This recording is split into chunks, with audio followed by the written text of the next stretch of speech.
Soy Ada López y te doy la bienvenida una vez más a Biblia Abierta 365, un espacio donde no solo leemos la Biblia, sino que aprendemos a entenderla en su contexto, en su tiempo y en su propósito. Hoy estamos en el día 22 del año bíblico y vamos a leer algo importante. Capítulos que a veces se pasan por alto. Son los capítulos del 35 al 38 del libro de Éxodo. Aquí no estamos leyendo historias sueltas ni detalles técnicos sin sentido. Estamos viendo cómo Dios forma una nación, cómo establece principios de adoración, orden, responsabilidad y santidad en un pueblo que acaba de salir de la esclavitud.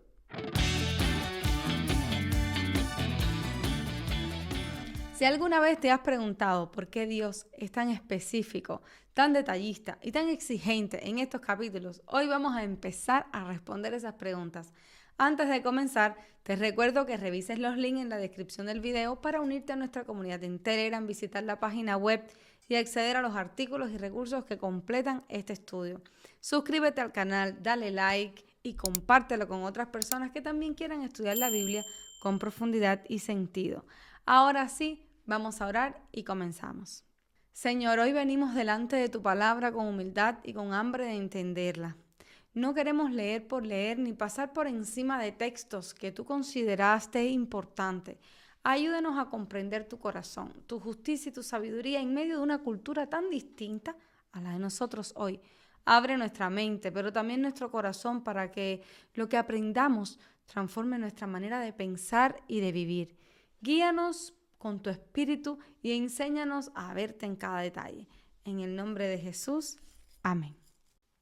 Moisés convocó a toda la congregación de los hijos de Israel y les dijo: Estas son las cosas que Jehová ha mandado que sean hechas. 6 días se trabajará, mas el día séptimo os será santo, día de reposo para Jehová. Cualquiera que en él hiciere trabajo alguno morirá. No encenderás fuego en ninguna de vuestras moradas en el día de reposo. Aquí no aparece el sábado por primera vez ni como una nueva idea para ex esclavos. El sábado ya está instituido desde la creación. Dios reposó, bendijo y santificó el séptimo día, lo leemos en Génesis 2 del 2 al 3. Lo que Dios hace aquí es volver a colocarlo en el centro en un momento crucial, justo cuando el pueblo va a construir el tabernáculo. Eso enseña una prioridad.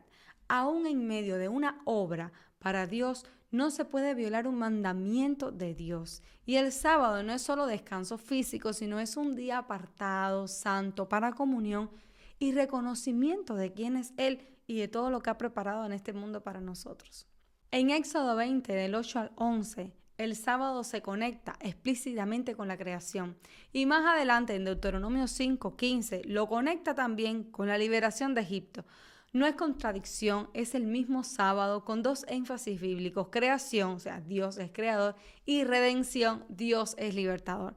Aquí, después del becerro de oro, el sábado también funciona como un reseteo espiritual. Dios está reordenando el corazón del pueblo hacia la obediencia verdadera, no hacia el impulso religioso. Continuamos. Y habló Moisés a toda la congregación de los hijos de Israel diciendo: Esto es lo que Jehová ha mandado. Tomad de entre vosotros ofrenda para Jehová. Todo generoso de corazón la traerá a Jehová: oro, plata, bronce, azul, púrpura, carmesí, lino fino, pelo de cabras, pieles de carneros teñidas de rojo, pieles de tejones, madera de acacia, aceite para el alumbrado, especias para el aceite de la unción y para el incienso aromático, y piedras de ónice y piedras de engaste para el éfod y para el pectoral. Aquí Dios llama a una ofrenda para el tabernáculo, pero el texto es cuidadoso: todo aquel que tenga voluntad de corazón. Dios no está comprando adoración ni cobrando un impuesto espiritual. El punto es más profundo. Después de haber usado oro para un ídolo en Éxodo 32, Dios les da la oportunidad de redimir lo que antes se torció. Ahora ese mismo pueblo puede entregar recursos para la adoración legítima. Y algo importante, la Biblia insiste en el corazón, porque el tabernáculo no es obra de estética, es una lección de santidad. Todo sabio de corazón de entre vosotros vendrá y hará todas las cosas que Jehová ha mandado: el tabernáculo, su tienda, su cubierta, sus corchetes, sus tablas, sus varas, sus columnas y sus basas. el arca y sus varas, el propiciatorio, el velo de la tienda, la mesa y sus varas, y todos sus utensilios, y el pan de la proposición, el candelero del alumbrado y sus utensilios, sus lámparas y el aceite para el alumbrado, el altar del incienso y sus varas, el aceite de la unción, el incienso aromático, la cortina de la puerta para la entrada del tabernáculo, el altar del holocausto, su enrejado de bronce y sus varas, y todos sus utensilios, y la fuente con su base. Las cortinas del atrio, sus columnas y sus basas, la cortina de la puerta del atrio, las estacas del tabernáculo y las estacas del atrio y sus cuerdas, las vestiduras del servicio para ministrar en el santuario, las sagradas vestiduras de Aarón el sacerdote y las vestiduras de sus hijos para servir en el sacerdocio. Cuando Moisés enumera piezas y elementos del santuario, no es para llenar espacio, es porque el tabernáculo no era una idea humana. El énfasis repetido en el Éxodo es que todo se haría conforme al modelo mostrado por Dios. Esa idea viene desde antes, desde Éxodo 25:40. Aquí Dios enseña que la adoración no se inventa, se recibe. Y eso confronta la mentalidad de yo adoro a mi manera. En la Biblia la manera importa porque revela quién manda. Si manda Dios o si manda nuestro gusto. Y salió toda la congregación de los hijos de Israel de delante de Moisés, y vino todo varón, a quien su corazón estimuló, y todo aquel a quien su espíritu le dio voluntad, con ofrenda a Jehová para la obra del tabernáculo de reunión y para toda su obra, y para las sagradas vestiduras. Vinieron así hombres como mujeres, todos los voluntarios de corazón, y trajeron cadenas y zarcillos, anillos y brazaletes, y toda clase de joyas de oro. Y todos presentaban ofrenda de oro a Jehová. Todo hombre que tenía azul, púrpura, carmesí, lino fino, pelo de cabra, pieles de carneros, teñidas de rojo y pieles de tejones, lo traía.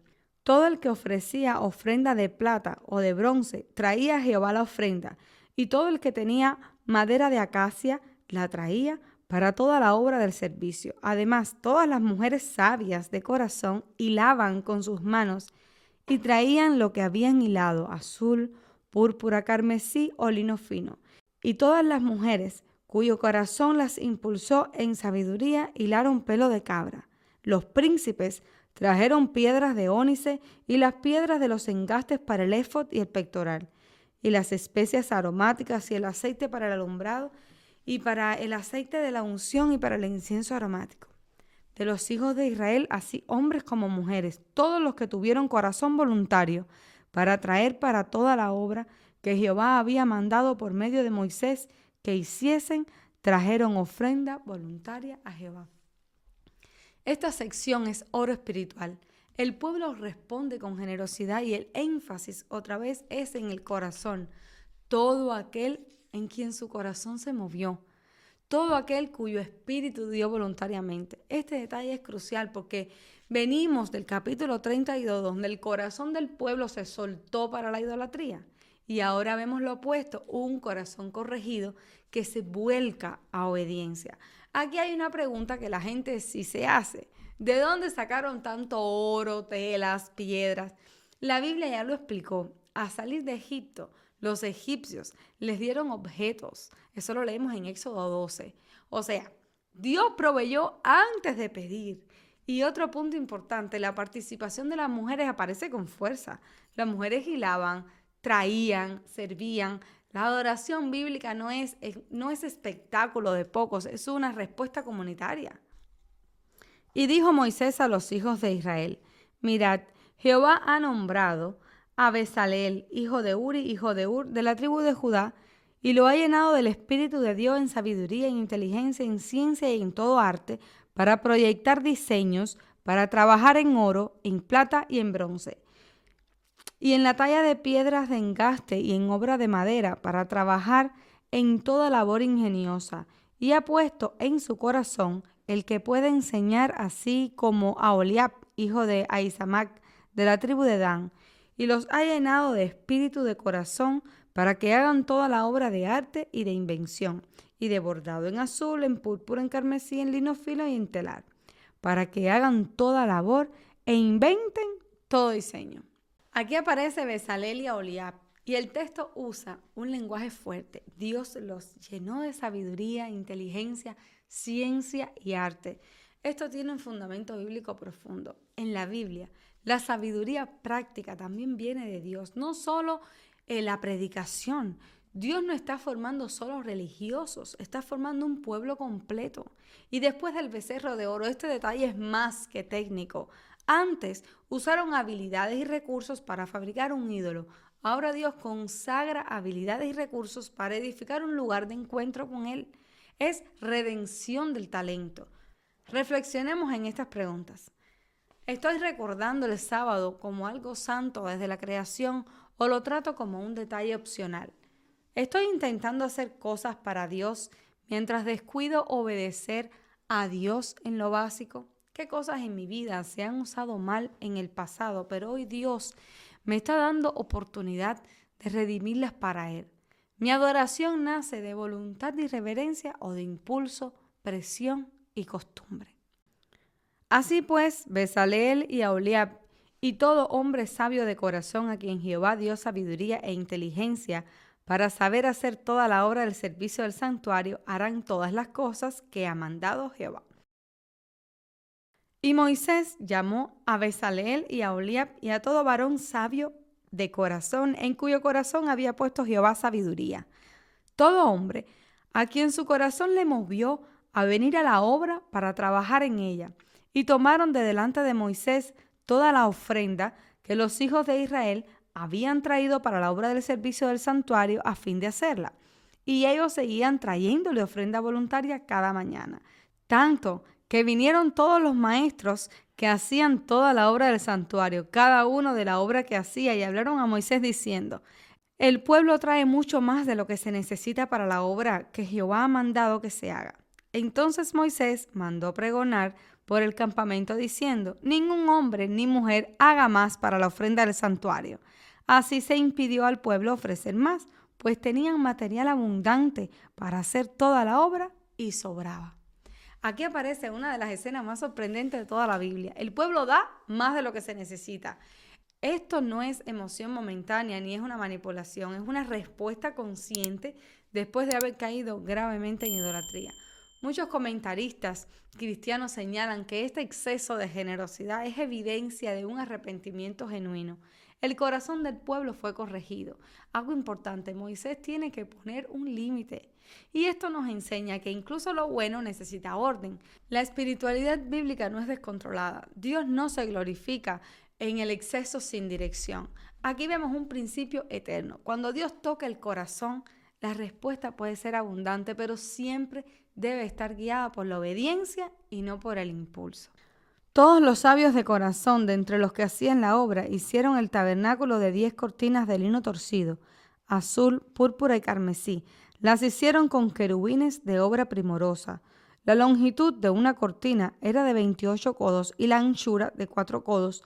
Todas las cortinas eran de igual medida. 5 de las cortinas las unió entre sí y asimismo unió las otras 5 cortinas entre sí e hizo lazadas de azul en una orilla de las cortinas que estaban en el extremo de la primera serie e hizo lo mismo en la orilla de la cortina final de la segunda serie. 50 lazadas hizo en la primera cortina y otras 50 a la orilla de la cortina de la segunda serie. Las lazadas de una correspondían a las de la otra.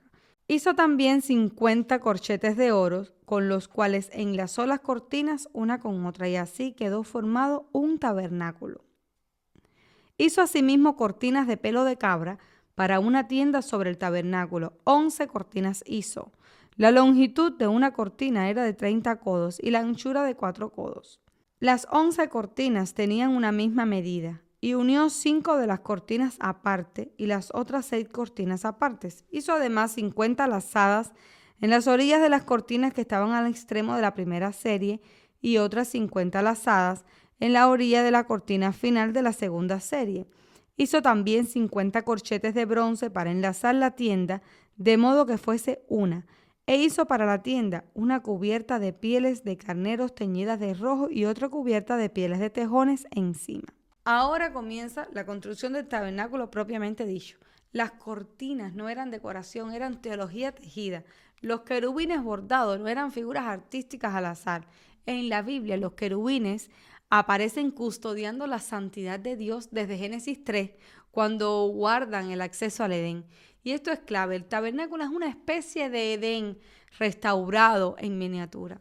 Dios vuelve a habitar en medio de su pueblo, pero con límites claros. Las capas también tienen significado. Separación progresiva entre lo común y lo santo. Dios se acerca, pero no se banaliza. Además, hizo para el tabernáculo las tablas de madera de acacia derechas. La longitud de cada tabla era de 10 codos, de codo y medio de anchura. Cada tabla tenía 2 espigas para unirlas unas con otras. Así hizo todas las tablas del tabernáculo. Hizo pues las tablas para el tabernáculo, 20 tablas al lado del sur al mediodía. Hizo también 40 basas de plata debajo de las 20 tablas, 2 basas debajo de una tabla para sus 2 espigas y 2 basas debajo de otra tabla para sus 2 espigas. Y para el otro lado del tabernáculo, al lado norte, hizo otras 20 tablas, con sus 40 basas de plata, 2 basas debajo de una tabla y 2 basas debajo de otra tabla. Y para el lado occidental del tabernáculo hizo 6 tablas. Para las esquinas del tabernáculo, en los 2 lados hizo 2 tablas, las cuales se unían desde abajo y por arriba se ajustaban con los goznes. Así hizo a la una y a la otra en las 2 esquinas. Eran pues 8 tablas y sus basas de plata 16, 2 basas debajo de cada tabla. Hizo también 2 barras de madera de acacia, 5 para las tablas de un lado del tabernáculo, 5 barras para las tablas del otro lado del tabernáculo y 5 barras para las tablas del lado posterior del tabernáculo hacia el occidente. E hizo que las barras de en medio pasase por en medio de las tablas de un extremo al otro, y cubrió de oro las tablas, e hizo de oro los anillos de ellas, por donde pasasen las barras, cubrió también de oro las barras. Aquí se describen las tablas, bases y barras que sostenían la estructura. Esto responde a una pregunta muy humana. ¿Por qué tanto énfasis en las medidas y en los materiales? Porque Dios no es un Dios etéreo ni abstracto. Él se manifiesta en el espacio y en el tiempo. La estructura firme enseña estabilidad espiritual. Nada era frágil ni improvisado. El pueblo que antes era inestable, ahora aprende que la presencia de Dios requiere fundamento sólido. Y algo importante, todo es portátil. Dios no se encierra en un templo fijo todavía. Él camina con su pueblo. Esto refleja un Dios cercano, no distante, y un Dios que entiende los tiempos. Pero sobre todo vemos a un Dios que, a pesar de que su pueblo sea nómada y se tenía que estar trasladando, Él quería habitar en medio de su pueblo. Hizo asimismo el velo de azul, púrpura, carmesí y lino torcido. Lo hizo con querubines de obra primorosa. Y para él hizo 4 columnas de madera de acacia y las cubrió de oro, y sus capiteles eran de oro, y fundió para ellas 4 basas de plata. Hizo también el velo para la puerta del tabernáculo de azul, púrpura, carmesí y lino torcido, obra de recamador, y sus 5 columnas con sus capiteles, y cubrió de oro los capiteles y las molduras, e hizo de bronce sus 5 basas. El velo es uno de los elementos más cargados de significado. Este velo separa el lugar santo del lugar santísimo. Aquí la Biblia nos está enseñando una verdad difícil pero necesaria. Dios es cercano, pero no accesible de cualquier manera. El velo no es rechazo, es protección. La santidad de Dios sin mediación destruiría al ser humano caído. Muchos siglos después, este mismo velo será rasgado cuando Cristo muere, mostrando que el acceso ahora es diferente. Pero aquí en Éxodo, el velo enseña reverencia, límites y el peso de la gloria divina. Reflexionemos en estas preguntas.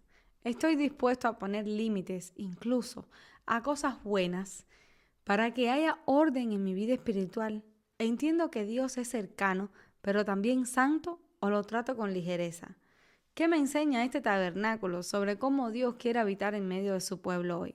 ¿Estoy construyendo mi vida espiritual sobre bases firmes o sobre emociones pasajeras?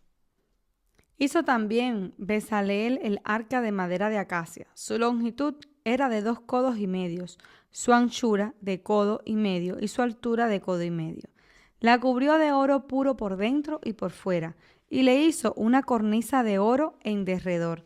Además, fundió para ella 4 anillos de oro en sus 4 esquinas, en un lado 2 anillos y en el otro lado 2 anillos. Hizo también varas de madera de acacia y las cubrió de oro, y metió las varas por los anillos a los lados del arca para llevar el arca. Hizo asimismo el propiciatorio de oro puro, su longitud de 2 codos y medio y su anchura de codo y medio. Hizo también los 2 querubines de oro, labrados a martillo, en los 2 extremos del propiciatorio, un querubín en un extremo y otro querubín al otro extremo. De una pieza con el propiciatorio hizo los querubines a sus 2 extremos, y los querubines extendían sus alas por encima, cubriendo con sus alas el propiciatorio, y sus rostros, el uno enfrente del otro, miraban hacia el propiciatorio. Aquí aparece el arca del pacto. Esto no es un mueble más, es el centro teológico de todo el tabernáculo. El arca se hace de madera de acacia, pero está completamente cubierta de oro. Esa combinación no es casual. La madera representa lo humano, lo finito. El oro representa lo divino, lo incorruptible. Juntas nos enseñan una verdad central de la Biblia. Dios decide habitar con el ser humano, pero sin dejar de ser santo. El propiciatorio, que es la tapa del arca, es el lugar donde se rociaba la sangre en el día de la expiación. No era solo un cofre, era un tronco de misericordia. Los querubines mirando hacia el propiciatorio muestran que incluso los seres celestiales contemplan con asombro la manera en que Dios trata el pecado con gracia y justicia a la vez. Hizo también la mesa de madera de acacia, su longitud de 2 codos, su anchura de 1 codo y de codo y medio su altura, y la cubrió de oro puro, y le hizo una cornisa de oro alrededor. Le hizo también una moldura de 1 palmo menor de anchura alrededor, e hizo en derredor de la montura una cornisa de oro. Le hizo asimismo de fundición 4 anillos de oro, y los puso a las 4 esquinas que correspondían a las 4 patas de ella. Debajo de la moldura estaban los anillos por los cuales se metían las varas para llevar la mesa. E hizo las varas de madera de acacia para llevar la mesa y las cubrió de oro. También hizo los utensilios que habían de estar sobre la mesa, sus platos, sus cucharas, sus cubiertos y sus tazones con que se había de libar de oro fino. La mesa de los panes de la proposición habla de provisión constante. No era para que Dios comiera, sino para enseñar al pueblo que su sustento venía de él. 12 panes, 1 por cada tribu, colocados continuamente delante de Dios. Esto responde a una pregunta importante. ¿Dios se interesa por nuestras necesidades diarias? La respuesta es sí. Antes de entrar en su presencia más íntima, Dios recuerda que Él es quien sostiene la vida. Más adelante Jesús diría, yo soy el pan de vida, conectando esta mesa con una realidad espiritual mucho más grande. Hizo asimismo el candelero de oro labrado a martillo. Su pie, su caña, sus copas, sus manzanas y sus flores eran de lo mismo. De sus lados salían 6 brazos, 3 brazos al lado del candelero y otros 3 brazos del otro lado del candelero. En un brazo 3 copas en forma de flor de almendro, una manzana y una flor. Y en el otro brazo 3 copas en figuras de flor de almendro, una manzana y una flor. Así en los 6 brazos que salían del candelero. Y en la caña del candelero había 4 copas en figuras de flor de almendro, sus manzanas y sus flores, y una manzana debajo de 2 brazos del mismo, y otra manzana debajo de otros 2 brazos del mismo, y otra manzana debajo de otros 2 brazos del mismo, conforme a los 6 brazos que salían de él. Sus manzanas y sus brazos eran de lo mismo. Todo era una pieza labrada a martillo de oro puro. Hizo asimismo sus 6 lamparillas, sus despabileras y sus palillos de oro puro. De 1 talento de oro puro los hizo con todos sus utensilios. El candelero de oro, la menorá, es una de las piezas más ricas en simbolismo. No se armó con partes soldadas, fue martillado de una sola pieza. Eso nos habla de unidad, de un diseño divino, no humano. La luz en el lugar santo no venía del sol ni del exterior, venía de un diseño provisto por Dios. Esto enseña que la verdadera luz no nace del mundo, sino del Dios mismo. El aceite debía mantenerse constantemente. En la Biblia, la luz está asociada con la vida, la verdad y la revelación. Dios no deja a su pueblo caminar en tinieblas dentro de su casa. Hizo también el altar del incienso de madera de acacia, de 1 codo su longitud y de otro codo su anchura. Era cuadrado y su altura de 2 codos, y sus cuernos de la misma pieza. Y los cubrió de oro puro, su cubierta y sus paredes alrededor y sus cuernos. Y le hizo una cornisa de oro alrededor. Le hizo también 2 anillos de oro debajo de la cornisa, en las 2 esquinas de sus 2 lados, para meter por ello las varas con que había de ser conducido. E hizo las varas de madera de acacia y las cubrió de oro. En este capítulo hemos visto los muebles. Vimos el arca con el propiciatorio que iba a estar en el lugar santísimo. Vimos el velo que divide el lugar santísimo del lugar santo. Y en el lugar santo estarían estos 3 muebles: la mesa de los panes, el candelero, que iba a ser la fuente de luz que iba a estar en ese lugar, y vemos el altar del incienso. El altar del incienso, en la Biblia hemos visto cómo el incienso representa en muchas ocasiones las oraciones de los santos, la oración de su pueblo que sube al trono de Dios. Y también en este lugar donde se mataban tantos animales, donde se rociaba con sangre, este incienso cambiaba el olor, o sea, contrastaba un poco con el olor desagradable de los animales muertos y de la sangre. O sea, todo el lugar en donde Dios iba a habitar tenía luz, tenía un olor agradable, tenía el simbolismo de la muerte, de la paga del pecado, que es muerte, tenía lujo por el oro, tenía un diseño específico. Y yo cuando miro el santuario, cuando yo leo esta parte de la Biblia, indiscutiblemente tengo que ir a la actualidad y me viene a mi mente nuestros templos hoy. Y a veces veo cómo en nuestras iglesias somos tan poco detallistas a la hora de trabajar de la misma manera en que Dios lo hace. Cuando yo veo cómo Dios decía, una flor de almendro, una manzana, 6 brazos, tanta medida, la luz va aquí, la lámpara va allá, la mesa va a ser de esta manera, va a ser forrada de oro.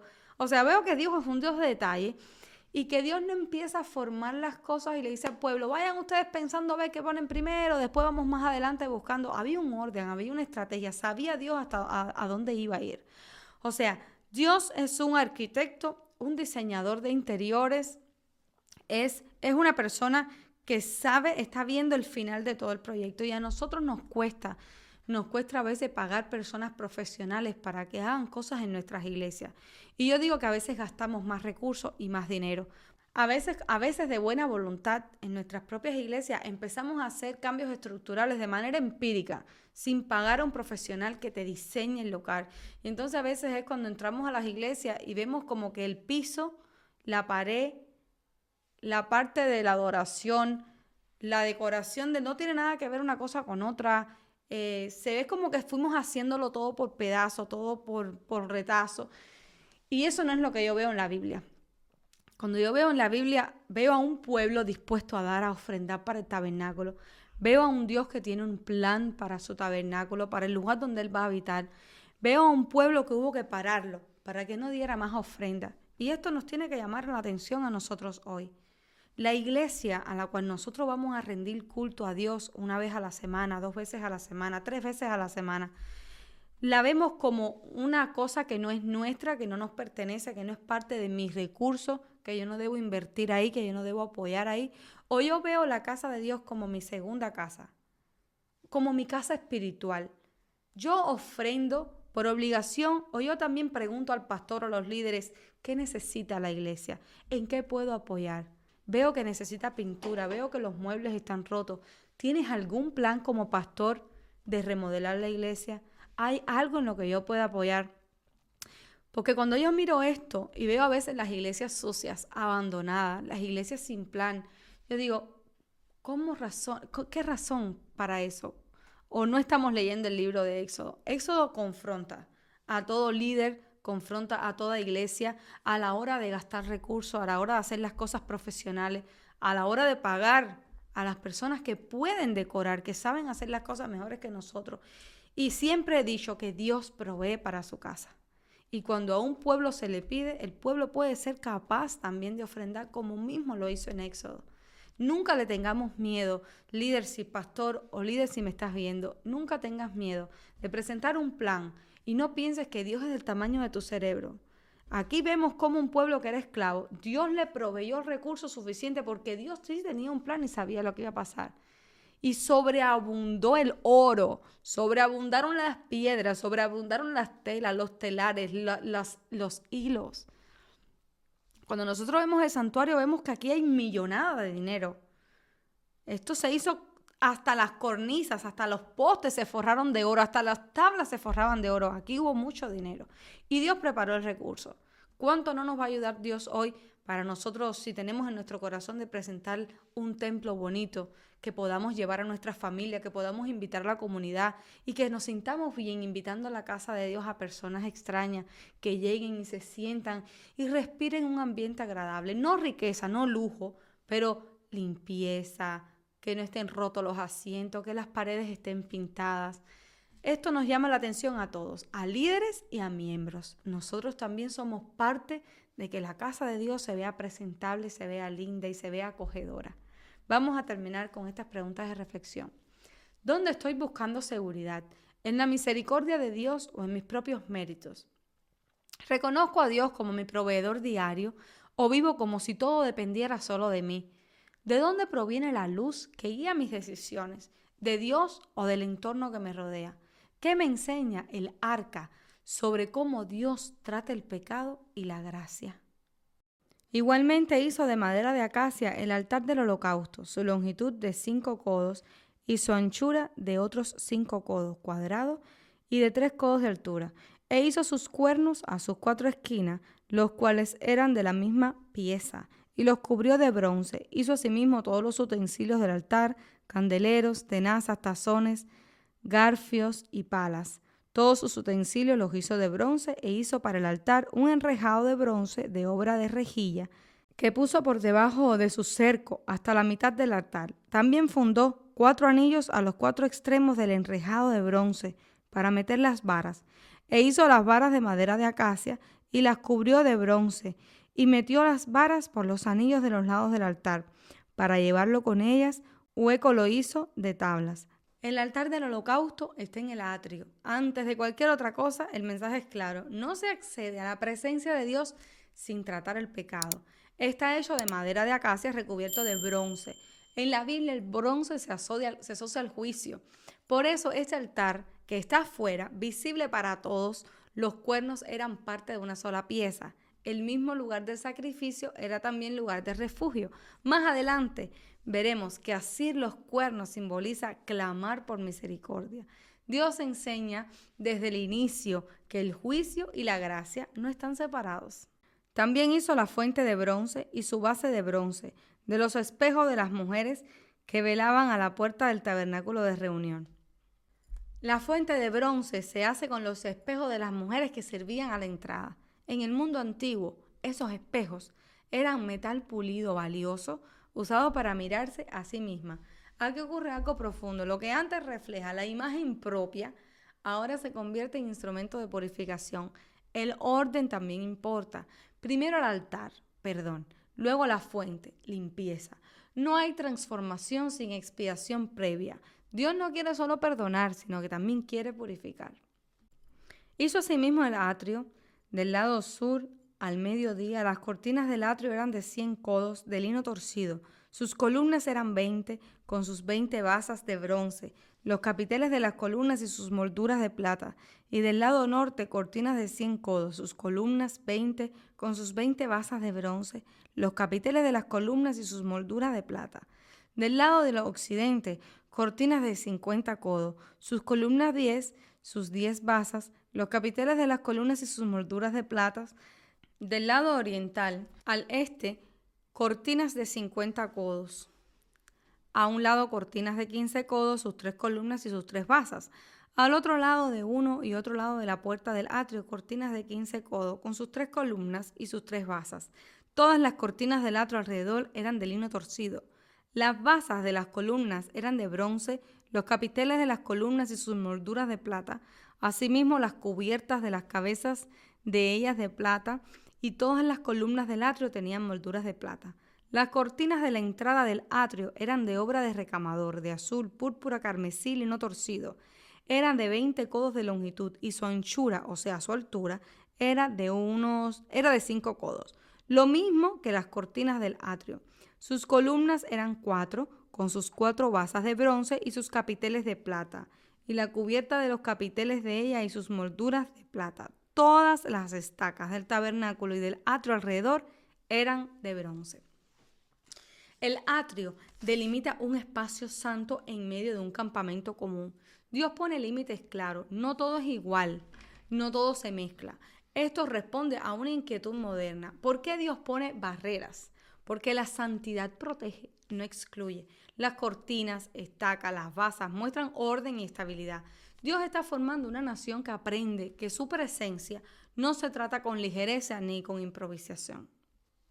Estas son las cuentas del tabernáculo de testimonio, las que se hicieron por orden de Moisés, por obra de los levitas, bajo la dirección de Itamar, hijo del sacerdote Aarón, y Bezaleel, hijo de Uri, hijo de Ur, de la tribu de Judá. Hizo todas las cosas que Jehová mandó a Moisés, y con él estaba Aholiab, hijo de Ahisamac, de la tribu de Dan, artífice, diseñador y recamador de azul, púrpura, carmesí y lino fino. Aquí aparece algo muy significativo. Se hace un inventario. La obra de Dios se maneja con transparencia y rendición de cuentas. La espiritualidad bíblica no elimina la responsabilidad. Moisés nombra supervisores, todo aquel registrado. Esto enseña que la fe no justifica el desorden ni la falta de integridad. Todo el oro empleado en la obra, en toda la obra del santuario, el que fue oro de ofrenda, fue 29 talentos y 730 ciclos según el ciclo del santuario. Quiero enseñarles esto a medida que vamos hablando. Oro, 29 talentos y 730 ciclos, es casi 1.000 kilogramos. Más o menos eso equivale a 61 millones de dólares en la actualidad. Seguimos. Plata. De los empadronados de la congregación fue 100 talentos y 1.775 ciclos según el ciclo del santuario. Medio ciclo por cabeza según el ciclo del santuario. A todos los que pasaron por el censo de edad de 20 años arriba, que fueron 603.550. Hubo además 100 talentos de plata para fundir las basas del santuario y las basas del velo. En 100 basas, 100 talentos, a talento por basa. Y de los 1.775 ciclos hizo los capiteles de las columnas y cubrió los capiteles de ella y las ciñó. A ver, vamos a ver la plata. La plata dice que tenemos 100 talentos y 1.775 ciclos. Es aproximadamente 3.400 kilogramos de plata. Viene siendo aproximadamente 2.5 millones de dólares en la actualidad, ¿no? El oro representa santidad y divinidad, la plata representa redención y expiación. Y vamos a ver el bronce. El bronce ofrendado fue 70 talentos y 2.400 ciclos, del cual fueron hechas las basas de las puertas del tabernáculo de reunión y el altar de bronce en su enrejado de bronce y todos los utensilios del altar, las basas del atrio exterior, las basas del atrio alrededor, las basas de la puerta del atrio y todas las estacas del tabernáculo y todas las estacas del atrio alrededor.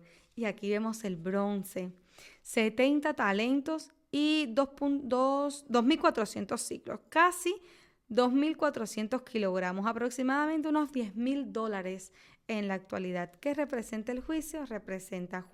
El bronce, representa juicio y fortaleza. El texto detalla el uso de oro, plata, bronce. No es relleno. La plata proviene del rescate de cada persona censada y todos dieron lo mismo. Esto enseña igualdad delante de Dios. El valor no depende del estatus. Esa plata formó las bases del santuario, mostrando que la morada de Dios se sostiene sobre el pueblo redimido. El oro se usa en lo más cercano a la presencia, el bronce en lo más expuesto. Hasta los materiales predican. Y el hecho de que todo quede contado confirma que nada se perdió ni se usó para beneficio personal. Todo fue para la gloria de Dios. Quiero decirles que en el website, que les dejo el link aquí en el video, tienen las fotos de mi Biblia, porque tienen la foto, aquí en mi Biblia tengo las notas de cada mueble del santuario y del santuario en sí, para que vean las medidas y para que vean la estructura. Estamos viendo un lugar dentro de un campamento que era rectangular, no era realmente muy grande. Tenía un atrio que sería un patio y dentro de ese patio teníamos el lugar más chico que tenía el lugar santo y el lugar santísimo. En el atrio, o sea, en el patio cuando entraban tenían el altar del holocausto donde mataban a los animales y después venía la fuente del lavacro para lavarse las manos y después venía el lugar santo que ahí tenía el altar del incienso, tenía la mesa con los panes y el candelero. Y en lo más íntimo, el lugar santísimo, que solo se visitaba una vez en el año, estaba el arca del testimonio con el propiciatorio encima, que era su tapa. Bien bonito, no se lo pierdan para que ustedes puedan buscar. Además, también pueden googlear para que vean imágenes, para que vean fotos, para que no solo se lo imaginen, sino para que la vista les ayude a tener fe y a entender mejor todo esto que hemos leído, que puede ser un poco pesado en la lectura, de que si las tablas, de que si el atrio, que si dos codos, bla, bla, bla, puede ser pesado, pero ya cuando ustedes lo ven en imágenes, ustedes dicen, ay, mira qué bonito era la estructura, qué bonito era el diseño. Y para concluir, vamos a reflexionar en estas preguntas. ¿Estoy enfrentando el pecado con la seriedad con que Dios lo trata o lo minimizo? ¿He pasado del perdón a una vida realmente purificada o me quedo a medio camino? ¿Qué límites santos necesito para proteger mi comunión con Dios? ¿Soy íntegro y transparente con lo que Dios pone en mis manos? Hoy vimos algo muy importante. Dios no solo quería liberar a su pueblo de Egipto, sino quería habitar en medio de ellos. Y para eso les enseñó orden, santidad, responsabilidad y obediencia. Nada en el tabernáculo fue casual ni improvisado. Cada material, cada medida, cada límite tenía un propósito espiritual. Vimos que la adoración verdadera no nace del impulso ni de la emoción, sino de un corazón corregido y dispuesto. Dios toma a un pueblo recién salido de la esclavitud y comienza a formarlo como nación, enseñándole cómo acercarse a Él con reverencia. Y eso nos recuerda que Dios sigue siendo un Dios de detalle, de estructura y de presencia. Él quiere caminar con su pueblo, pero también quiere transformarlo en el proceso. Si este contenido te edifica, te animo a que te suscribas al canal, le des like al video y lo compartas con otras personas que también desean estudiar la Biblia con profundidad. No dejes de revisar los enlaces que aparecen en la descripción del video y también sígueme en TikTok. Oramos para despedirnos. Señor, gracias por tu palabra y por enseñarnos que tu presencia es santa, preciosa. Gracias porque no solo nos llamas a salir de la esclavitud, sino a aprender a vivir contigo. Examina nuestro corazón, corrige lo que tenga que ser corregido y enséñanos a adorarte con obediencia, reverencia y amor. Que no tomemos tu presencia a la ligera y que cada detalle de nuestra vida refleje que tú habitas en medio de nosotros. Te lo pido en el nombre de Jesús. Amén.